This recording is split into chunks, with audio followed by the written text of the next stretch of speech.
অন্তর্বর্তী সরকারের প্রস্তাবিত বাজেটে জিডিপির হিসেব গত সরকারের আদলে অবাস্তব ও কাগজে বলে মন্তব্য করেছেন বিএনপির স্থায়ী কমিটির সদস্য আমির খসরু মাহমুদ চৌধুরী।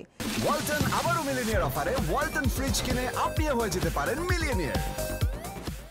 সোমবার বাজেট ঘোষণা করে সরকার।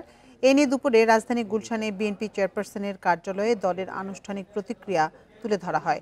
এ সময় আমির খসরু আরও বলেন, বাজেটে শিক্ষা খাতের অপর্যাপ্ত বরাদ্দে জন আকাঙ্ক্ষা পূরণ হয়নি। বিএনপি ক্ষমতায় এলে এই খাতে পূর্ণাঙ্গ কর্মকুফ করা হবে বলেও প্রতিশ্রুতি দেন তিনি। পরে বলেন, বাজেটে অদক্ষ উন্নয়ন প্রকল্পগুলোর বিষয়ে সুনির্দিষ্ট কোনো নির্দেশনা নেই। এছাড়া রাজস্ব আদায়ে নতুন পথ খোলার তাগিদ দেন বিএনপির এই নেতা। সরকার ব্যাংক খাতের ওপর বেশি নির্ভরশীল বলেও মন্তব্য করেন Amir Khasru Mahmud Chowdhury. Out of the box চিন্তা করতে হবে, সে গতানুগতিক অর্থনৈতিক পরিকল্পনা আর কাজ করবে না।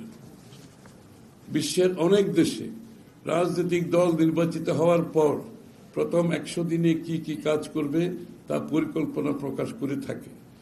জনগণের ক্ষমতায়নের দল হিসেবে বিএনপি বাংলাদেশে এমন একটি বাস্তবসম্মত সংস্কৃতি প্রবর্তন করতে চায়।